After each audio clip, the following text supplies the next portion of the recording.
The courtroom was silent, not the kind of silence that felt empty, but the kind that weighed heavy, pressing against the walls, against the people, against the very air in the room. The kind of silence that came when truth had been spoken so powerfully that no one knew how to respond. Emily sat in her wheelchair, her small hands folded in her lap, her fragile frame barely taking up any space in the massive courtroom. Her mother, Rachel, sat beside her, gripping her hand so tightly that her knuckles had turned white.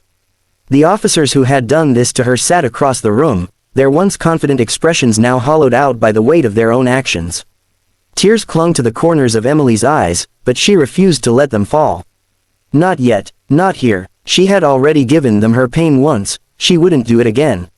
She had spoken her truth, told the jury and the judge what had happened that night, how her world had shifted in an instant, how the people who were supposed to protect her had become her worst nightmare. She had told them how she had been waiting outside the store for her mother, how she had been minding her own business when the officers approached. How their voices had been sharp, their words accusatory. How they had grabbed her, despite her protests, despite her cries that she was disabled and couldn't move the way they wanted her to. She told them how they had thrown her to the ground, how her body had screamed in pain, how they had pressed her face into the cold concrete, their knees digging into her back. How she had begged them to stop, told them over and over again that she wasn't resisting.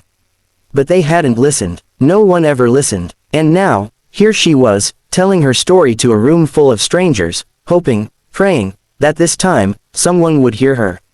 The judge finally spoke, her voice measured, steady. "Emily, thank you for your testimony. We understand that this has been incredibly difficult for you." Emily nodded but said nothing. Her throat felt too tight, as if words would shatter the moment. The defense attorney stood, adjusting his tie. He looked uncomfortable, as if he knew there was no way to make this look good. "Your Honor, my client, Officer Reynolds, deeply regrets what happened that night. He was acting in the moment, under the assumption that the young girl was being uncooperative. She was 12 years old." Rachel's voice cut through the air like a blade. "And disabled. And he didn't stop, even when she begged him to." The judge gave Rachel a warning glance, but even she didn't seem entirely convinced by the defense. Emily looked up at Officer Reynolds. His face was pale, his hands clasped together on the table. He wouldn't meet her eyes. She tilted her head. "Would you have done it to your own daughter?" The question landed like a bomb in the courtroom. Reynolds flinched, his jaw tightening. For a long time, he didn't speak. Then, so softly that it was almost a whisper, he said, "No." A single tear slipped down Emily's cheek. "Then why did you do it to me?" No answer came. The courtroom doors suddenly burst open, and a woman rushed inside, her face red, her breathing uneven.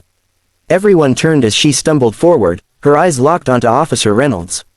It was his wife. Her hands shook as she held up a phone. "Tell them," she demanded, her voice trembling.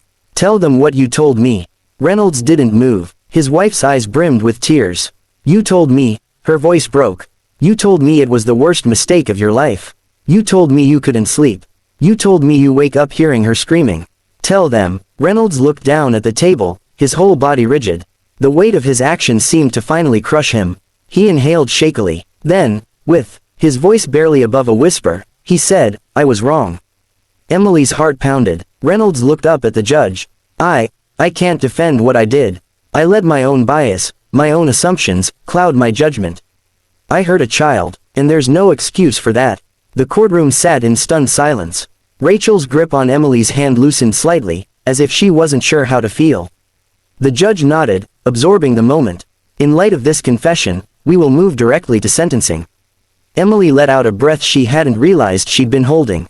The fight was over. The verdict would come, the consequences would follow, but nothing could undo what had happened to her.